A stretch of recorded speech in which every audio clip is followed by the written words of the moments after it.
Hi, everyone. So I'm here to moderate the next session, which is going to be 2 more lightning talks. Thanks. From 2 great Nordic newsrooms that have rolled out climate strategies that are having really great impacts. But I work for an organization called the Constructive Institute. We're based in Aarhus, which is the rival Danish city. Come check it out sometimes, also beautiful. And we support journalists around the world in what we call constructive journalism, which is journalism that is solutions-focused, nuanced, and promotes democratic conversation. So I thought that Berlingske example was really powerful in how you take quite subjects that can cause conflict, such as the farmers, can be pitched as farmers versus environmentalists, and you bring different people into the conversation to have a democratic conversation. And at Constructive Institute, we really do believe in the power of journalism to help society tackle these tangled issues such as climate change. But we also believe that traditional journalism can be part of the problem. And when I was last standing on a stage in Copenhagen, we had 2 young Danes come up at the end of our event and tell us what they wanted from the future of news. And both of them had written op-eds to Danish newspapers. And they'd said, look, we're ready. We're ready to act on the climate transition. We're ready to protest. We're ready to do what needs to be done. But we are so overwhelmed by the negative news about the climate that we're actually turning away from journalism now. And I don't think that's a very new observation. I think newsrooms everywhere are struggling with this problem of how you tell these long, protracted stories of crisis, whether it's Ukraine or COVID or climate change, and keep people engaged. But what I found was really interesting is what they went on to say next. Mia said, yes, I am totally overwhelmed by the news about climate, and it feels like there's no end in sight, but I see us as the Atlas generation. We carry this big boulder of climate change since the day we've been born. We've been told, you are going to need to be the ones that tackle this. And adults laugh at us and say, haha, we're not going to be around to see the results. It's on you. But it's journalists that need to help us carry the load. You need to show us where we need to put our energy. You need to show us what are the solutions, what are the scientists doing. And for me, that was very profound, that we have a responsibility to tackle misinformation, but also show pathways forward. And those 2 young Danes are not the exception, they are the rule. And I think we all know that news avoidance is growing. It's 39% this year on the Reuters Institute report. And people answer the same, have the same answers, that news can be negative, we're worn out by it, and it's this repetitive coverage. But there are ways forward. And so my plea is, while tackling this misinformation, while speaking truth to power, can we also think as journalists about what steps need to be taken once the problems have been unpacked, as Berlingske did? And we would say that breaking news and investigative journalism really are 2 pillars that help society, uncovering what banks are doing, supporting fossil fuels, digging into what governments are doing, digging into greenwashing. But can we then take the next step and think about tomorrow and think about what can happen now that we know what the problems are? I was talking to a great young journalist last night at the dinner with all the speakers, and she said, you know, I've done these big investigations looking into how investment looks like it goes into green energy and then it trickles towards fossil fuel production.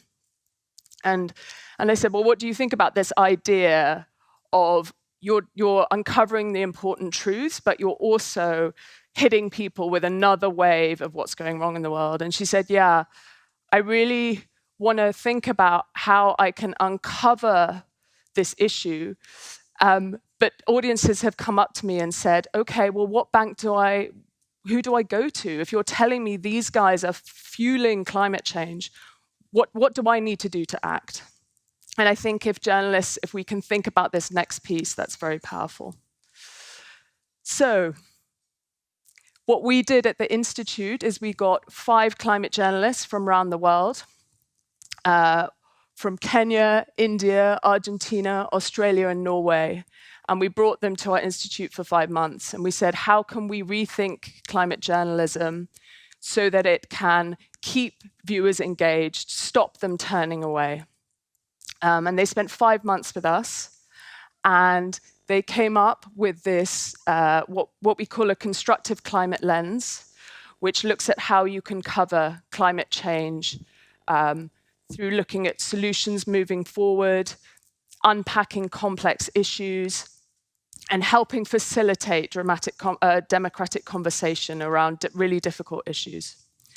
And you can find it here, but more importantly, one of the key takeaways was that when you re-examine traditional climate journalism and really work out what it is your audiences want, and have a constructive thought about what you can give them without just bombarding them with what's going wrong in the world, you really can have impact. And we had 3 Nordic examples where this had created huge traction and engagement. And I'm really excited that 2 of them are here today. It's Amalie, she's the editor-in-chief from Politiken, and Ingrid, who is the constructive editor at NRK. So if you guys could join me on the stage.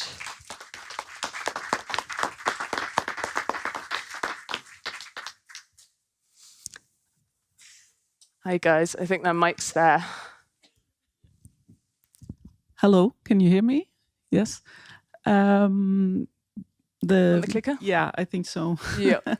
Thank you so much. I'll just stand over here while I go through the slides before the conversation. And first of all, thank you very much for inviting me here. I think it's so wonderful with events like this where people who are engaged in this topic can get together and share experiences and knowledge, and we can get a chance of telling a little bit about what we've done at Politiken. I'd also like to say that that what I'm showing you today is an attempt of making a long story short. We've been working on this for the past 6 years, and of course also Politiken had been working with climate change before, and the work here is a collaboration with many reporters, and one of them is in the room today, our climate editor Magnus. He's waving his hand down there, and he's one of the most knowledgeable climate journalists we have in the country, and he's been instrumental in this work as well. So, what I will click here. No, Other way. The other one, of course, the big green one. What I'll talk about in 15 minutes is. First, the golden question that we asked ourselves when we started working on this. Then I'll show you some of the results of Politiken, and as you will see, this is something that you have to keep working on. So I don't come with a golden bullet for reader engagement, but I can tell you how we work on it and what we do. And I'll show you just a single slide on our coverage, some of the changes that it made in reader engagement, and I'm sure Magnus will be happy to talk to some of you afterwards also about that. And I'll give you, since the topic here specifically is fighting misinformation with climate journalism, I'll give you one example of a project we did on this, actually, and it relates to something that Andrew Harper said about the climate credits. And then I have included advice, or at least some of the tips that we collected in the newsroom, and I asked around, can we kind of give our best advice, and I'll try and show you that. So the golden question was, when we started this in 2018, trying to reorganize our way of covering climate changes.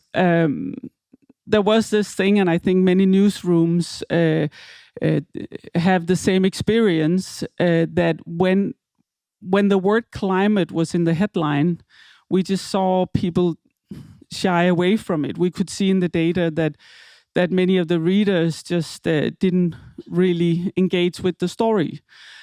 So the question we asked ourselves in the beginning is, how do we really captivate our readers with climate journalism? What do we need to do to make readers stay with us longer to read the stories? And this question has been the overall question for some of the changes that we made regarding to covering climate. And I'll just go briefly through some of our results. And as I said, I think I wouldn't call it a success story because it's really hard to cover this area, but we did make some progress. And I think also the numbers show that we still have to really get on it and work with it. So this is what we call at Politiken a performance index. We don't really look at only page views as evidence of reader engagement. We have what we call an engagement bar, where we look at page views, but also reading time is really important. How long does the reader stay with this article? We look at, does the reader save the article for maybe wanting to read it later? Does the reader share the article with others? And we look at in-depth reading. We can see, do they actually finish the articles? Do they really have a quality reading experience? And we look at does this lead them to the shop, and obviously does the article make the reader or readers buy a subscription? So all these things are joined together and make an engagement, and this is really what is our steering wheel when we try to figure out, does our journalism have impact? So we're not only interested in how many reads. And unfortunately, I don't have data from 2018 because we changed the way we collected it. So it was hard for me to get not polluted data. But we do see that our sales on an index like before what a normal article would sell and what a climate article would sell. It was lower. Now it is up. The index is a little more than a normal article. So we lifted the sale. We also lifted the page views, and this is of course ongoing. And we had a bump around COVID that we then had to work on lifting again. And this is the overall performance. So this is actually for us the most important number that we look at is the article engaging what I was talking about before. So we managed to get more readers engaged with the climate coverage. And this, I brought this as well because this says something about what we also did. We have this mantra saying fewer but better stories. So we actually, in 2021, we made 257 climate articles, and it gave 349 days spent reading times with the users. And this in 2003 we made fewer, but we got the readers spending more time reading. And for us, this is evidence that we have more quality journalism. We spend more time making it, more time on the visuals, and so on. So we did a number of things, and I'll keep this short. But one of the first things we did was that we said, okay, we have journalists covering climate as a beat, but then we have actually quite a lot of journalists in the newsroom who are writing about sustainability, climate issues in other parts of the newsroom. And we wanted to bring these journalists together in ideation, in collaboration, in trying to attack the climate issue from different angles. And one of the things that we had quite success with was the consumer angle in the beginning when we started doing this. But also, we don't only want to write about consumers. So we did like carbon print families. How do you lower your carbon print as a family, and so on? And these were great stories and engaging.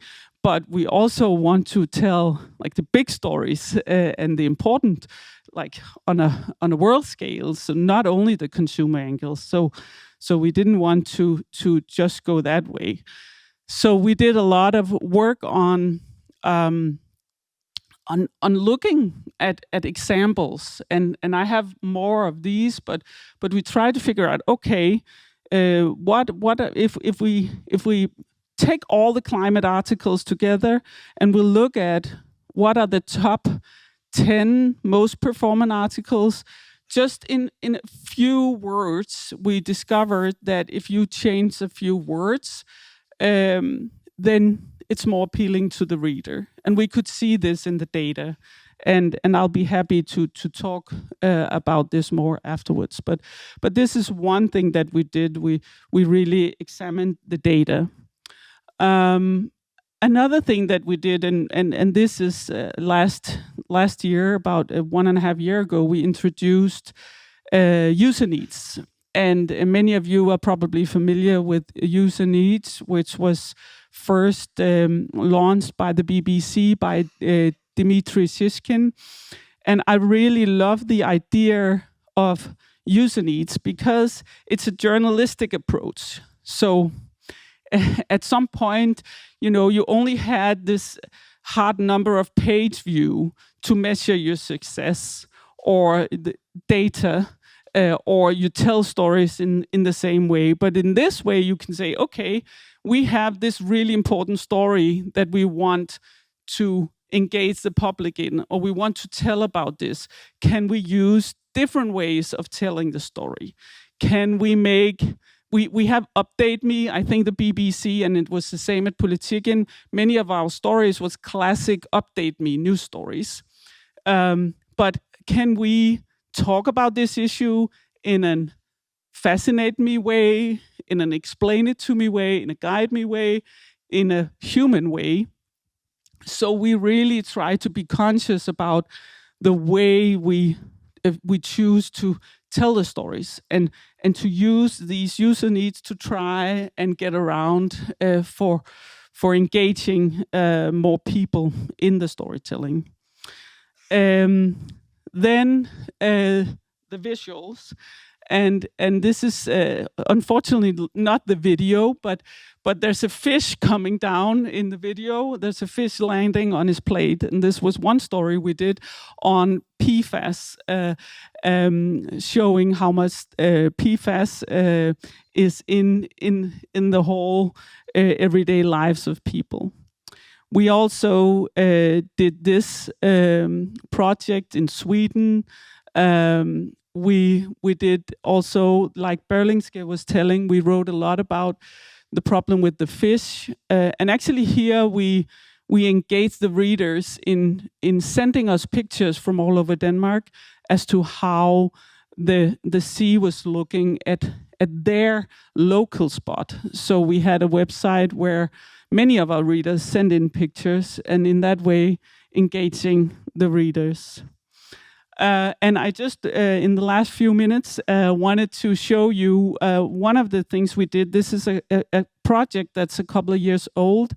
But the idea was to look at the climate credits. So we had an investigative team going to many Danes, bought climate credits, right, to kind of absolve themselves from the CO2 footprints. And we investigated, where does the climate credit go? And this was a really big project, but one of the stories was this guy. He had a climate credit company selling climate credits, and we traced his firm till Uganda. And this woman was the address where he said, this is where we have the climate credit, and she never heard about this project. So her shop was being used as the address, and we just did a lot of stories in showing that the climate credits basically were hot air. And we followed them quite intensively, and we also shared the research with European partners. So this made stories also other places in Europe where the same companies or other companies were exploiting the climate credits. This is a recent example, of course, trying to look at are the solutions that we are being presented, are they real solutions or are they greenwashing? So in the final slide here, and we can get back to some of the other things that we did. These are the advice that our desk collaboratively made. So make climate coverage as engaging as science fiction with stories grounded in real science. So we have a really great science editor who's just wonderful at conveying the stories about really hard science in a way that is just fascinating and engaging. And use interesting people as a vehicle to tell important climate stories. So Magnus did a great story on the COP last year, following a woman who was really engaged, telling her using her personal story to tell the big story, and this really worked. It had a lot of readers. Explain and give perspective, especially when doom and gloom can be avoided. And of course, the question: what does it have to do with me? Everyday consequences, and spend time and resources on the visuals. This is just key, as we saw before with Berlingske also.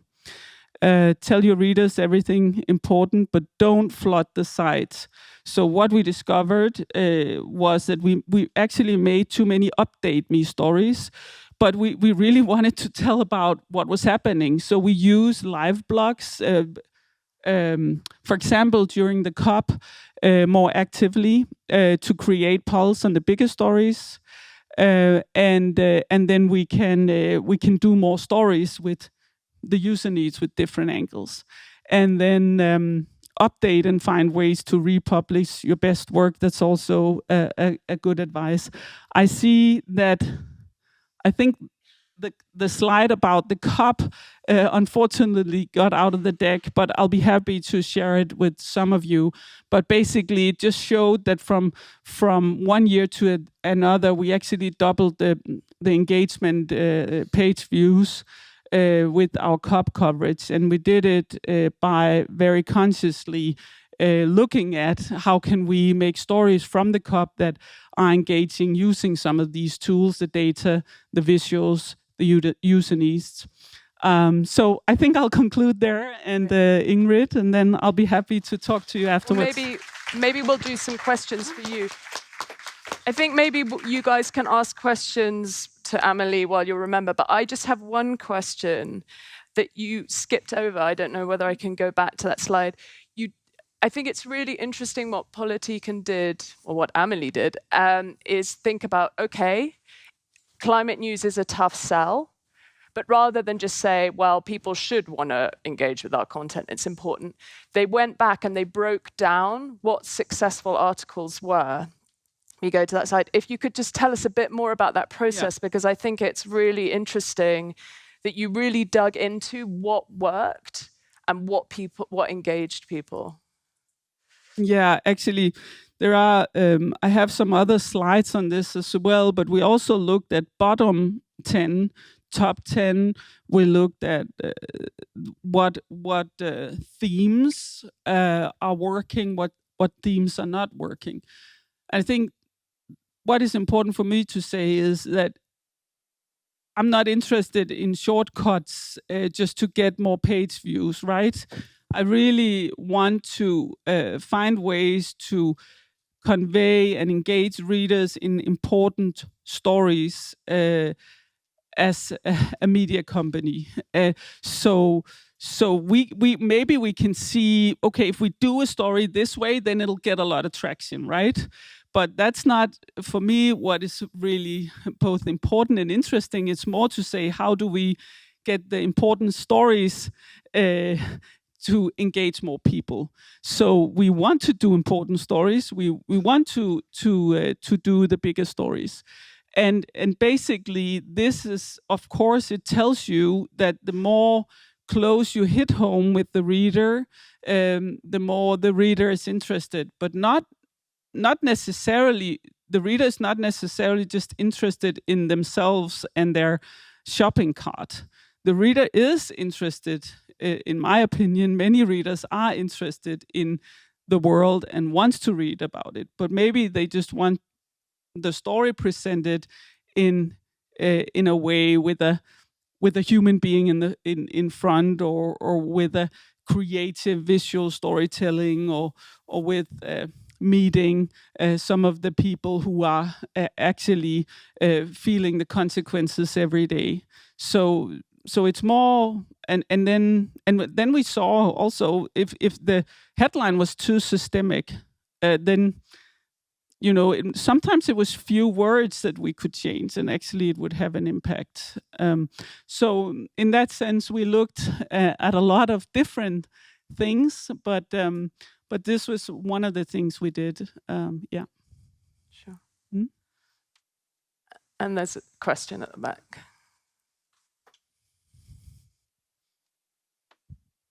Hi, thank you very much. I'm Ivan from AFP. A case study, let's say you want to do a story, like an economic business story on carbon capture. Sounds very abstract. It's really hard to visualize. How do you approach that? Well, I would say some stories are best tell just old-fashioned way, right? As an update me maybe. But you could also say, if you use the user needs, you could say, can I tell this story in a way where I really go into depth with some of the human consequences? Can we find somewhere in the world where this is a real example, where we can tell it from there? Can we do an explainer with visuals that really tells what this is about? Can we guide we did a series last year called Every Ton Counts, where we went out to companies in Denmark who were successful in making solutions, and it actually had great numbers. It was just people working with climate solutions, different places. So I think the idea is more to really, as journalists, go around this wheel, and maybe sometimes it's just you can't do right and entertain me on a certain subject. Maybe it's impossible, but maybe sometimes you can. So it's just to try to get this thinking into the ideation process and the sparring process and the coaching process and discussing, and it's more consciousness as to how to tell these stories. Yeah. Hi, Henrik Grun from International Media Support. I'd like to follow up a little bit of what Cynara was saying about what did not work, because I think that's also a good lessons learned. And for this, the user needs. Did you have a certain numbers you were saying that it should live up to 2 or 3 user needs before we take it in, or what's normal there? Yeah. So what did not work? I think sometimes you make stories that really work, and sometimes you just see that readers aren't engaging, and you feel like this is a really important story. Why are readers not more engaged? And that happens every day, not only in the climate section, but also in the other stories that we do. So sometimes we can feel like we did everything that was possibly in our suitcase for tools, but it didn't work. And in the looking at the headlines with the data before, we could see that some words just were kind of turning readers off, and we could say, could we use another word that means the same thing? And then with the user needs, this is really an evolution still at the Politiken, because we adapted them only a year ago. So we're trying to evaluate and get better. But I think they did give us inspiration and a way of talking about the process of making the stories in a way that is engaging. Because I have this, if the readers are not willing to read, then we really have a problem. And we can't just say, well, the readers should just get better, right? It's not really a way to go. We have to look at how can we try and tell stories in a way that gets people engaged and interested. So that's just the heart of it. Great. So we've been told time's up. So now we're going to hear from Ingrid, who's the Constructive editor at NRK, who's also doing great things about... Oh, sorry. Thanks, Amalie. With the similar problems of our climate journalism it's not resonating, it's not reaching our audiences, that's not good enough. What do we do? Thank you so much. And I see some of the smartest people and the best storytellers I know in this room. So it's very nice to be here and inspiring to hear more about your experiences. And we share a lot of the same ones, actually. And I'm here to connect this to a bigger project that we've been doing at NRK, which is basically what Cynara was talking about earlier as well, that the need for us journalists to more often see the world with both eyes, not only see the problems, but also the solutions. So before I dive into our climate desk, I will tell a very, very short version of how NRK went from kind of this like alarm, help mood, where we said we really need to give people more hope, to becoming and being called one of the world's most constructive broadcasters. And it all started with a long overdue recognition that this was usually how we portrayed the world. And this was the reaction of our young audience. Jeg orker faktisk ikke noe mer. Jeg blir så nedtrykt. Elin just couldn't take it anymore. It made her so depressed. And she's not alone. 23% avoid the news in Norway. It's been rising during wars than COVID, and I know it's much higher in other parts of the world, but still experts are calling it a democratic problem in Norway as well. And one of my editors-in-chief even said, I understand why the audience can't take it anymore, as I barely want to read the news myself. So how can we expect our audience to want to follow us? And thankfully, we have a brilliant news director who also recognized this issue and said that hell is no longer our strategy, but it's a good mix. So what we did, and I'm the second person here who's wearing the same outfit in the picture. I don't know how that happened. But we started this project during the pandemic. I gathered some people way smarter than me across the whole NRK, the Norwegian broadcaster, to come together to find a solution to this issue. And what we found was that we really needed a common language, because it didn't help for us to say, like, we need to give people more hope, but how? So we decided we needed a language for this and a strategy.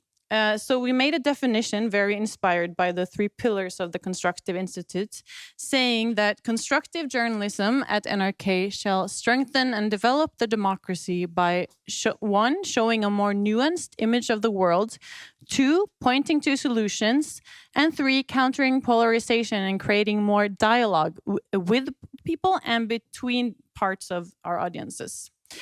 And this was like a big umbrella definition. It wasn't only about the solution-based journalism that a lot of people know, but for us, we said more importantly, we need to nuance what we do, our stories more. We need to explain the news. We need to give the big picture, give people more context, and we also need to create better debates. People were so sick of politicians fighting in our studios.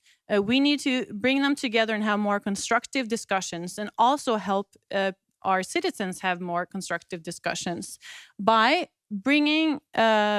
focusing more on dialogue, bringing them into our journalistic process, and answering their questions more, and just creating better dialogue.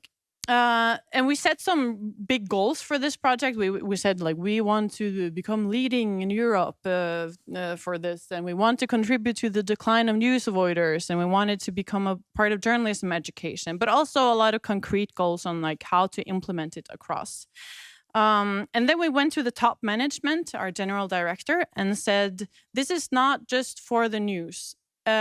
The whole NRK needs to implement these ideas all the way from the main strategy to morning meetings and the coffee machine, because we want to create a constructive culture as well. And thankfully, they said yes.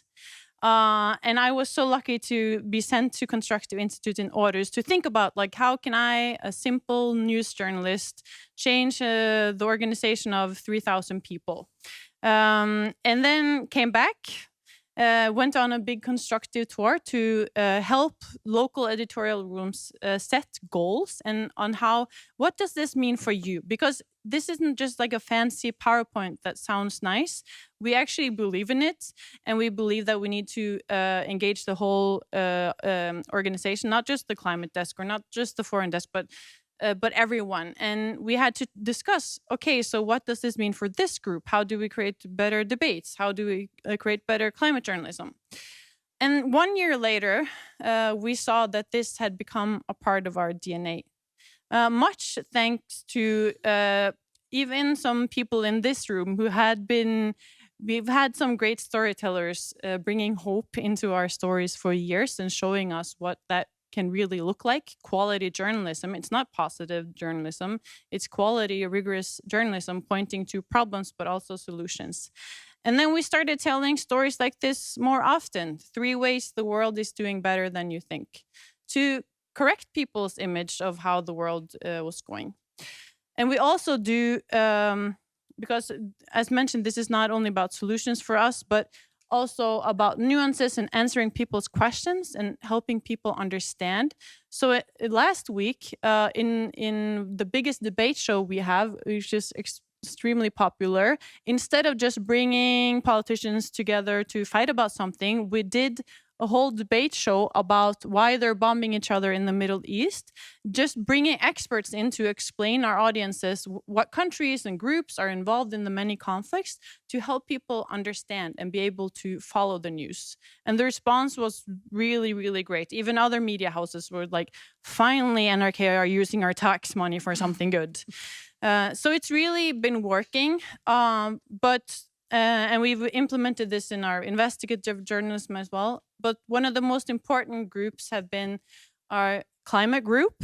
And I guess 5 years ago, we didn't have a climate group. Our climate coverage was very random. And one of the people who are now leading the investigative teams, she had to write a climate story just in between other tasks at a seminar, because this wasn't prioritized at all.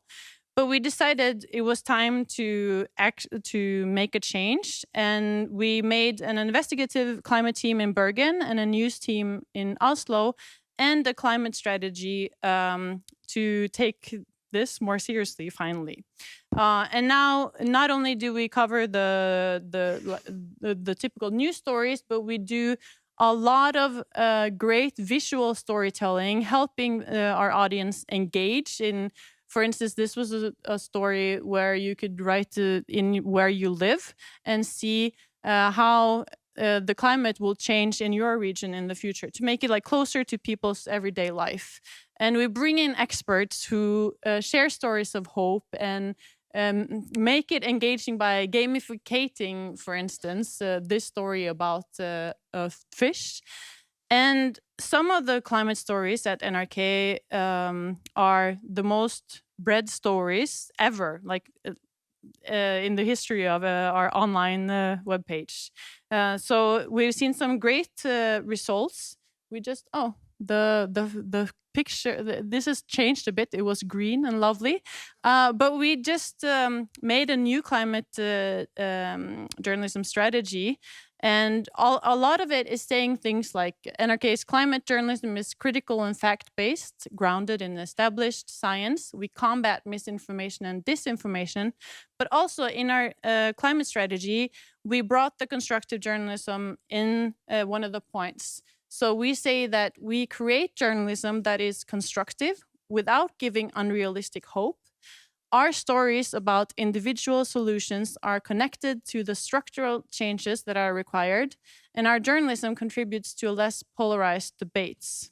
But of course, this isn't that simple. Like, to balance hope and realism in climate journalism is more difficult than other places. And our head of our news team, he says, like, I'm going back.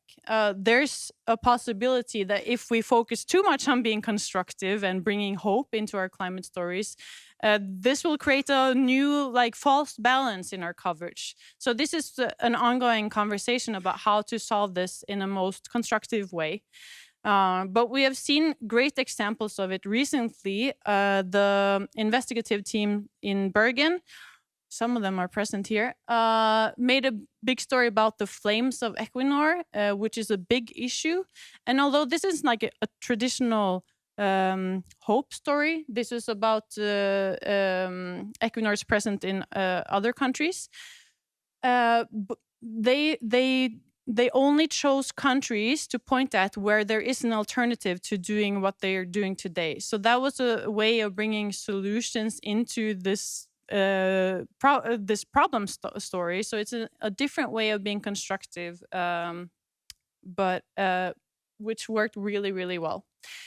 We also sometimes, and we're very careful here, and the reason why I have this example is because it points to wild climate solutions, because of course, we're trying to not point to solutions that we can't document that works.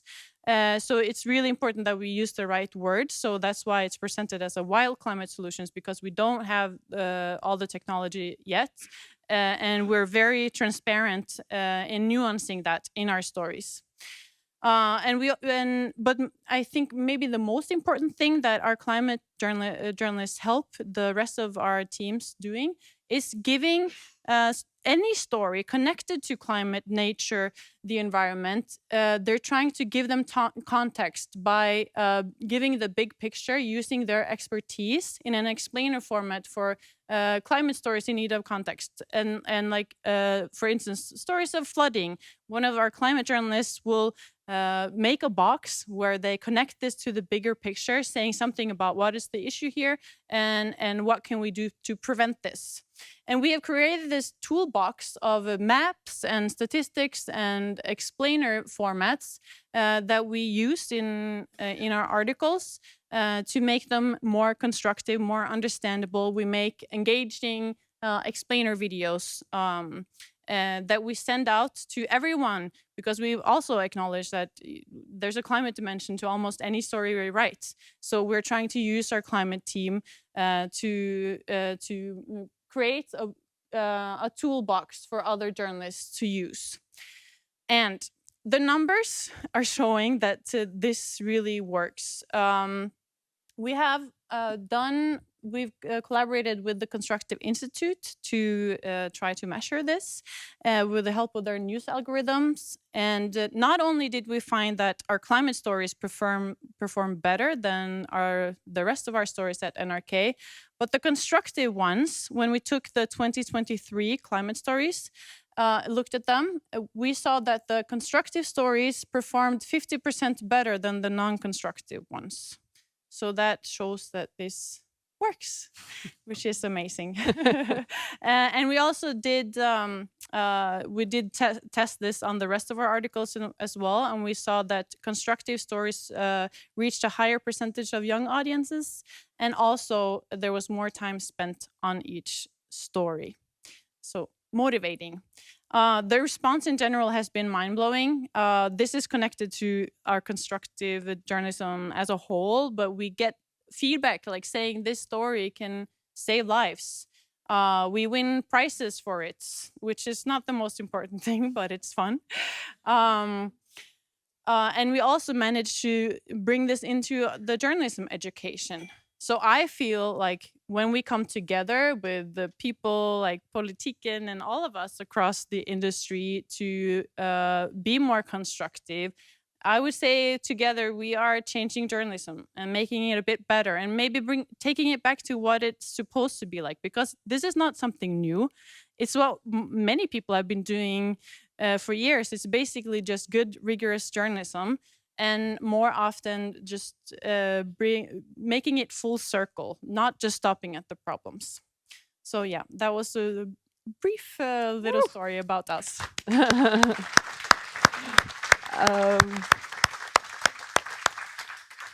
And I hope you're inspired to do this a bit more. I can ask a question, or do you guys have any questions for her? Oh, no.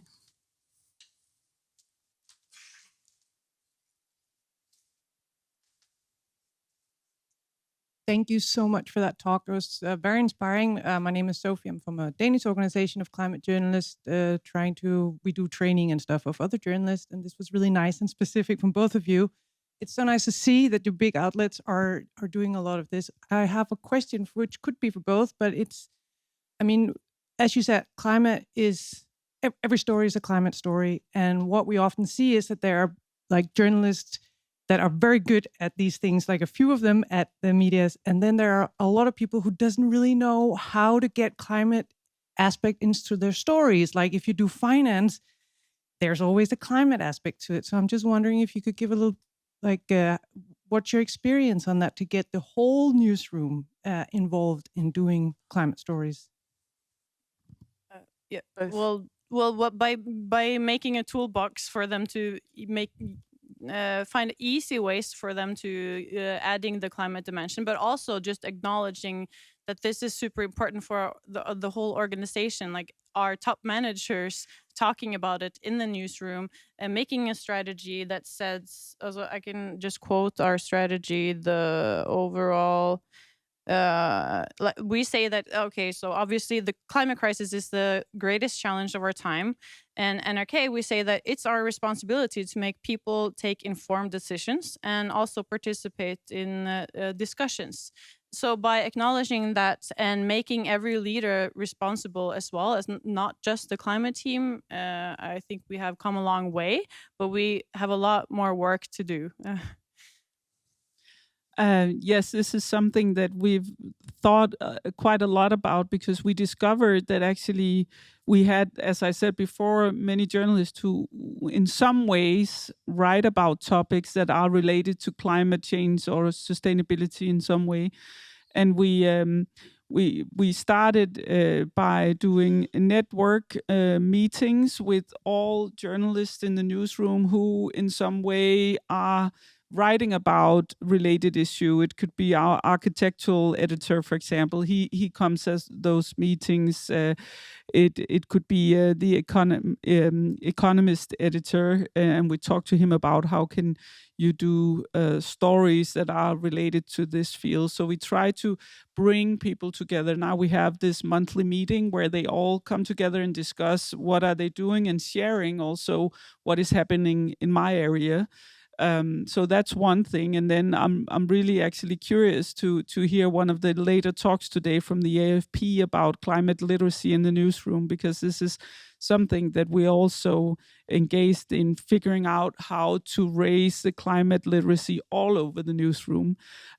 We also did one project while we put up posters on the whole floor of Politiken saying, do you have the next idea for the big great climate story, visual story, just to also reach out to some of our employees who are not writing or doing climate stories every day, but maybe, you know, someone sitting in another department or in the graphic department has the next big ideas. So we try to make this an issue that involves the whole newsroom. Yeah. Someone in the back.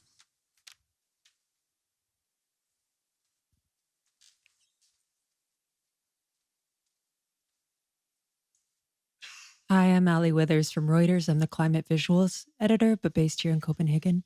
My question is around this balance between hope and realism. We're going to cross 1.5 degrees Celsius globally in about 8 or 9 years, and we're on path for 3 degrees Celsius warming based on current government pledges. So how do you bring this into your journalism, and how do you also allocate resources sort of to investigate the root causes of climate change, so fossil fuel companies, expansion, this sort of thing, to make it not so much about individuals, but also holding people account? And do you see that working as well?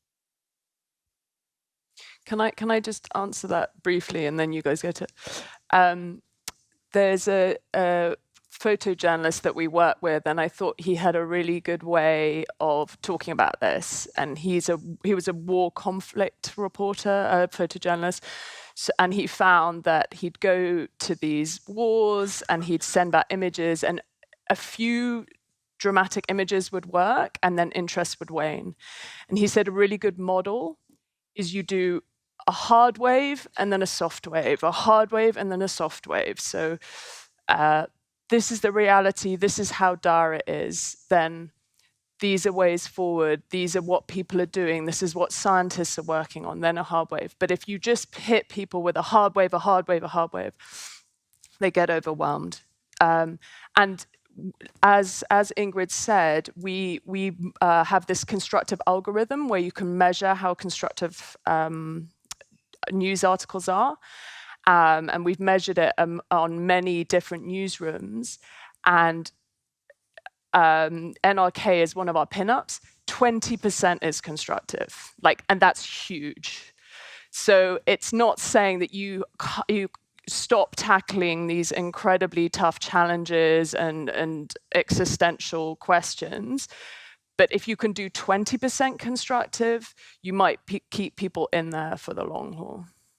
Yes, we see that we need to be able to not just have them feel apathy and give up and turn away. And I think it's not so much about making about certain individuals, but making it telling stories where it's connected to their lives. And by doing that, engaging them, and then to be able to hold the decision makers accountable. So, and it's being constructive in climate journalism is as much about nuances and explaining and engaging them as just giving hope, because we all know, the big issue here. Yeah. Well, I think this is extremely important, because the heart of everything we do has to be critical. So we have to be critical of the people in power, looking at what they say, do they do what they say, follow the actual scientific evidence. So we do a lot of stories, and actually I don't think Magnus can maybe say more about this, and I see you sit next to him. But my sense is that a lot of the critical hard stories we do get a lot of attention as well. So it's not only the constructive or solution-based stories that get attention. The story about the Danish politicians, some really rely on technology to save us all. For example, in the airplanes, and we had a lot of saying that we're not that far from being able to make fossil-free air power and so on. And we did a big story recently on really saying this is not gonna happen anytime soon, and explaining that and really going critically to those promises or hopes, or what you would say. Another example is some stories we've done on the politicians saying we're gonna plant a lot of trees. How is it really going? Is it really providing? So I think being critical, telling the situation as it is, following up on the politicians' promises is just the first and foremost important task of any journalist. I agree. It's the core of what we do. And we also saw that we just had a story where we documented 44,000 interventions on Norwegian nature the past 5 years, which was really, really well read and great. And it's at the core of what we do. And where they just followed up with a solution story connected to it. But of course, to document this is our main task. We've got 1 more minute. Yeah. Hi, I'm Alexandra Ursmanotto. I am a climate reporter at Swedish Dagens Nyheter. And maybe this is a bit similar to your question, but I think it has to be underlined, though. It's a question about the constructive journalism view that we've been hearing a lot about in this segment. And since in this time where we are, the science is rather clear. I guess we all know this in this room. What is necessary is, I think, the IPCC says, rapid, far-reaching, unprecedented changes in all aspects of society.